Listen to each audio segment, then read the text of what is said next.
foods throughout antiquity, and I wanted to go over something that I pretty much know a lot of since I started culinary school.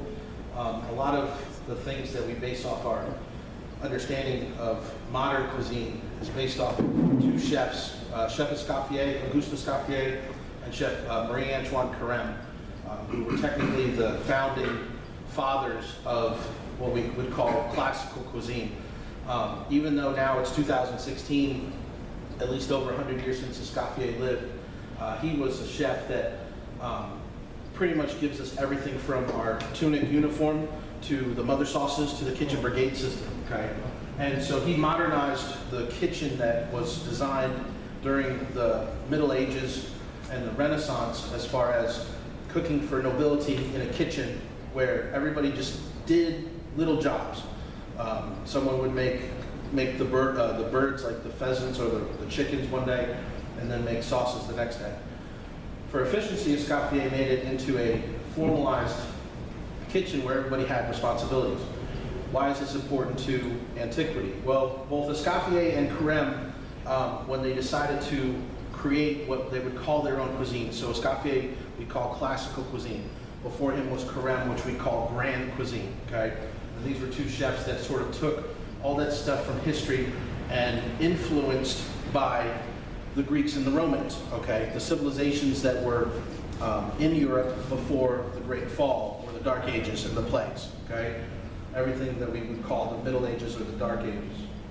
All right, so when we look, and it even carries over to today with modern banquet setups and serving foods, we get a lot from the Greeks and Romans. Please listen to my mic. Okay. It's going to scroll. All right. So, when they designed their cuisines, they were actually trying to elevate what was already known in the Middle Ages. So, by elevation, meaning think of Greek art or Roman art, sculptures, paintings, how beautiful, how balanced it was. Okay, when we talk about these cuisines from these empires, all right, every civilization has levels. You have the poorest of the poor, the workers, then you have a middle class, and then you have the upper class. More or less, the upper class, or the people that write the history, or the people that are in control, are the ones that eventually, their cuisine, or what they normally eat, is what the civilization is known for, okay? So for a good example is the United States right now, okay?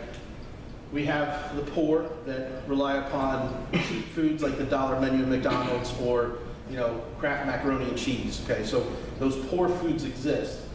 The cuisine of a region, let's say for example Cajun Creole or Southern cooking, is pretty much what would be the general accepted cuisine of that area. So the empires, both the Greek and the Romans, had their sort of overall food, but you have to remember that each level of the society had their own sort of food staples. So it changes based upon your class system, okay?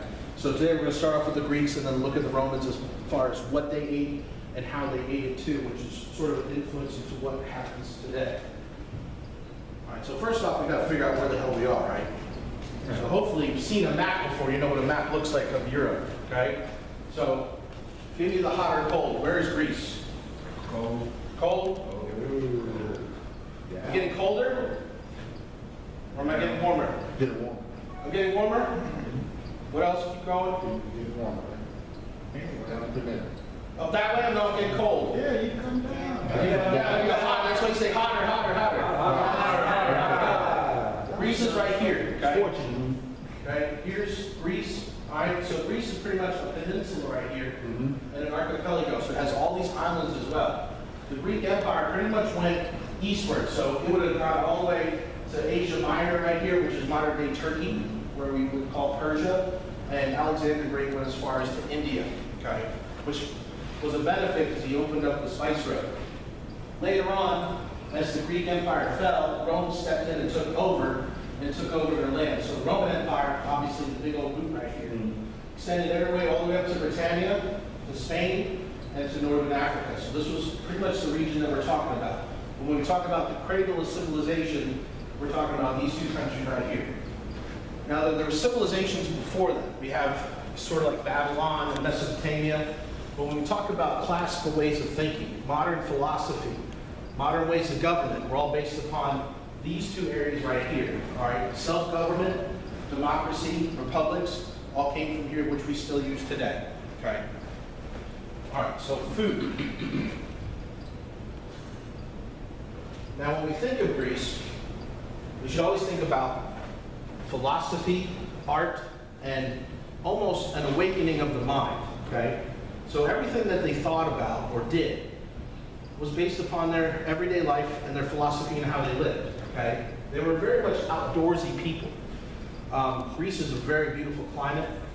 A lot of the processes that's happened to form Greece came from misuse and deforestation, meaning cutting down trees. But the ones that they didn't cut down and relied upon the most were grapevines and olive trees, which pretty much helped to build their empire. So pretty much daily diet consisted of a lot of olives and olive oil, okay? Peasants, or you might have heard this if you've ever been to a military school or in military, you might have heard the lower people being called plebes. The poor citizens of the republic or of Greece civilization were called plebes. The peasants pretty much got the leftovers in their daily food. So when we talk about things being like a barley paste or a grain paste, meaning they were just given grains and they would grind them up, add water to it to make a rudimentary dough. Don't think of it like pasta dough or pizza dough. Think of like a really coarse, gritty dough as a simple carbohydrate that they ate. Things that were in abundance were usually their staple food. So they always had a lot of olives and figs growing and grapes, okay? Now you think about it, I showed you that map and they were surrounded by water, so you'd think they would eat fresh fish every day. Maybe some of the peasants did that lived along the coast, but when you have an empire and civilization, a lot of those things are controlled by the people in charge. So they weren't be able to always go out. It's kind of like you ever hear the story about Robin Hood and someone killed the king's deer. So they pretty much would eat leftover scraps or dried fish to make them through, to get them through harder times. They would catch fish and then dehydrate it so that it would last. And they would take that dried fish, cook it in a broth or water, make a simple soup out of it, and maybe add some of these other ingredients. Okay, so this is pretty much the peasant's food. A lot of water, and then also because of the rocky terrain, a lot of goats and goat's milk and goat's cheese. Right? Meat was a special occasion, usually slaughtered by a priest. So pretty much you can consider the priests in their empire and civilization were pretty much the first modern cooks. It was almost like a racket. If they were to slaughter an animal for a special occasion, the priests would they would divide the lamb into 3 sections. The priest in the temple would get 1/3, okay? Then the other 2 parts, the family or the group that was eating it would get another 1/3, and then the priest would get a second 1/3 too. So it was pretty much divided up that they had very little meat only for special occasions, okay? You see this a lot in a lot of civilizations where the poor just get the scraps. But for their modern cuisine or cuisine that we think about, we usually refer to the rich. Okay, now rich Greeks, they drank a lot less water and a lot more wine. Now when we think about wine, when we go to the grocery store and buy a bottle of it, that's not the kind of wine that they drank, okay? Invention comes from luck, it also comes from coincidences, and it also comes from just things happening that is out of our control, okay? So it's believed that their form of wine actually came from an accident to where they might have been shipping grapes from one place to another. In order for the grapes not to spoil, they might have sun-dried them or dehydrated them, which technically would make them raisins. With the addition of the water and then the sugars that are in the raisin mixed together with natural yeast would ferment it and cause a rudimentary wine. So their wine was really sticky and strong. It's actually described in the writings as being very sticky and almost gummy, all right? And not the pleasant wine that we drink today, okay? Rich people ate a lot more meat: deer, partridge, hare, rabbits, pork, and mutton. We also see the first sort of gatherings. In civilizations before the Greeks, you didn't really gather for main banquets unless you were associated with the king. When you have a stable civilization to where the aristocracy, and then there's a class in between it, if that class has extra money to spend, then you start to see people having their own banquets, not just banquets associated with the king and his subjects. It's pretty much disposable income. When you have some extra money, you want to go out to dinner, okay? You have to have a couple things for a society to do that. You have to have stability or peacetime, so a good army. you have to have commerce so that people are making money and have extra money in their pocket in order to have these banquets. Before then, you really didn't have that. You had kings controlling all the wealth. So with their self-government and their thoughts of philosophy and people ruling themselves and the voice of the people, society started to break out and do their own thing. So you had a middle class and an upper class that had all this money so they could entertain people. So they started throwing banquets. Okay? Greece did not have restaurants. They did not have places where people can just go and buy dinner. You pretty much ate in someone's house or someone that you knew unless you had money. We also see something new that's actually shared with both the Greeks and the Romans. People ate while laying down. Okay? The Greeks more so, they used wooden benches. Okay? So think of like a bench made out of wood with a pillow or a mattress, and they would just recline and eat. And it was more for the gathering and talking, almost like a dinner party, rather than the food. Okay? The Greeks and their philosophies felt that to accomplish to have a good soul or a clean soul, you had to eat clean food, eat healthy, not overindulge. Okay? So the Greeks were very balanced in their daily eating. The Romans not so much. The Romans went through excess. So they built upon what the Greeks started. Here's a picture of what you might see with people laying. Now there's a problem with this picture as far as Greek eating, right? And we could all say boo, all right? At Greek banquets, only men were allowed. So this is a false picture. So no women at banquets, all right, boo, right, boo. It's just a men's affair. Not that it has to do with any type of sexuality or anything, it's just the way people were seen, okay? So banquets or serving halls, men eat separately, and they would have their own banquets. They would be around a sort of central area, no real uniform shape, and they would listen to music or hear poetry. There'd be dancing and entertainment. Okay? This is all going to be improved upon by the Romans. All right. We have some cookbooks that talk about how we actually have people that write cookbooks. This guy right here, Archestratus, wrote a cookbook. He was called the father of Greek cookery. And in his quote of the book, he said, he diligently traversed all lands and sea in the desire of testing carefully the delights of the belly. So he spent his whole life writing down food traditions from the Greek Empire. They did not have restaurants, but you actually start to see the first use of food carts, or what we would call food trolleys, especially hors d'oeuvres, kind of like tapas style. So small bite-sized pieces served on little plates for like a midday snack or a light dinner. Okay? They did not have restaurants, but they had two places that you could eat out at, but you had to have certain criteria to go to them. The first one's called a lesti, which is a private male-only dining club for members. Sometimes if we think of like a Roman bathhouse or a men's meeting club hall. A lot of things going on with men in Greece, but if you've ever seen the movie Alexander, you know what I'm talking about. Okay? Another thing they had was called Fat Day. All right, Fat Day was another place where people could eat. That was only open to people who traveled, who traded from other countries, or were diplomats from other areas. Okay? So they were acceptable sort of public eating halls, but you had to meet the membership requirement. All right? And a cool little side story. You've all heard of the movie The 300, right? The Spartans, right?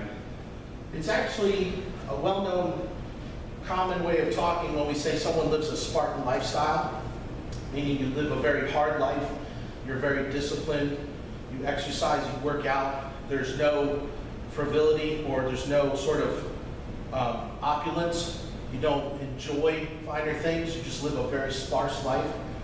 Well, that was Sparta, okay? In fact, we almost get the word sparse and Sparta from that, meaning living a very tough life. So anyway, in Sparta, which is this warrior class that just trained all day and they worked for war, their most famous food from Sparta was actually something called black broth. All right, and it was a fermented pork stock with vinegar and salt. All right, so think of how nasty that is, okay? This guy wrote down in a book saying that, my picture covered it up, but he said, the Spartans are no greater than any other type of warrior force in the world, because if you ate that every day, you would want to die 10,000 times over anyway. All right, so the food was so nasty that they might as well die in combat than eat it. So it wasn't like the Spartans were greater, they were just insane. They ate just really nasty food. So that's really interesting about the Greeks. So the Spartans weren't that special, they were just crazy.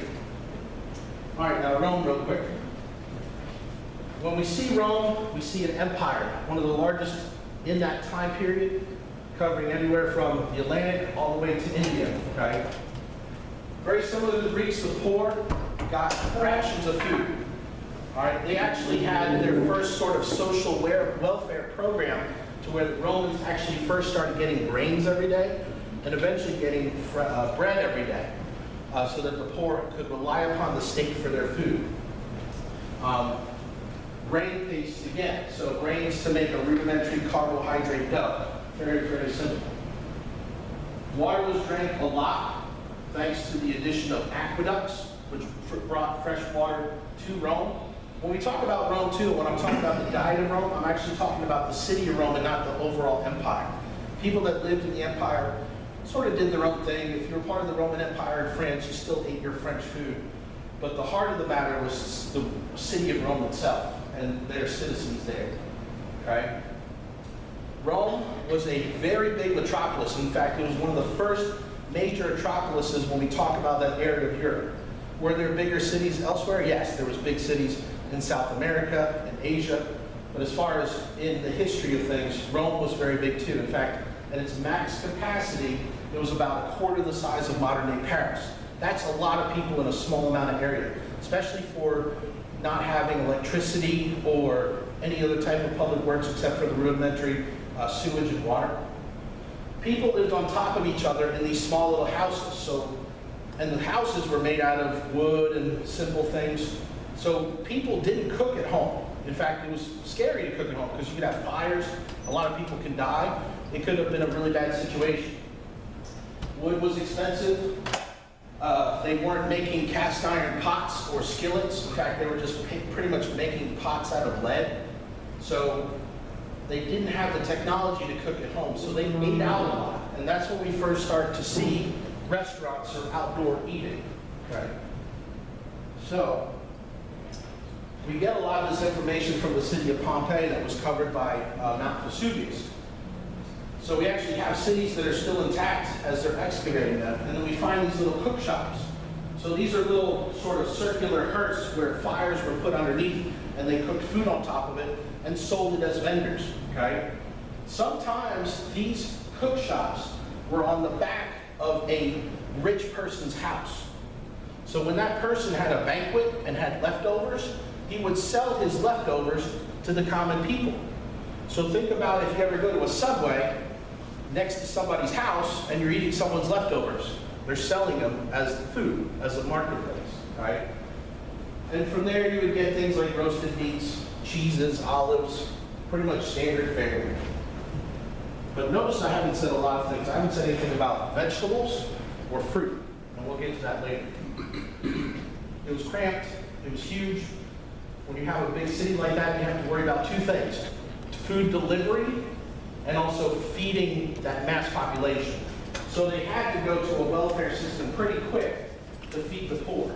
So that's why they gave out the grains and the bread. Because the city was so cramped, it was slow to deliver foods. So you couldn't always get fresh produce every day. Now the rich in their villas might have been able to have like a pond with fresh fish that they could eat every day, or aviaries where they had birds where they can kill a pheasant and eat it. They might have had a small garden, but they might have been the only ones that were exposed to actually getting fresh food every day. The people in the markets, unless you lived on the outside of town, maybe got a little bit of fresh food, but really it was the rich that tried to import it in. But the roads would get so clogged that fresh food delivery was something that was very rare. In fact, a lot of cookbooks refer to a lot of foods that were either salted or cured to make them last longer. Okay? So it wasn't, we think of these times as a lot simpler, but we can compare them to, let's say, a snowstorm in New York City where fresh food can't come into the markets and people have to just eat canned goods. It's very similar to that scenario. All right? Because the empire was so big and they had so much money to spend, they started to look elsewhere for exotic foods, okay? And they loved exotic taste. Mainly to cover up the rancid taste of the food, because they did not have refrigeration, okay? Salt and pepper were probably one of the two biggest, most expensive commodities at the time. Pepper was one of the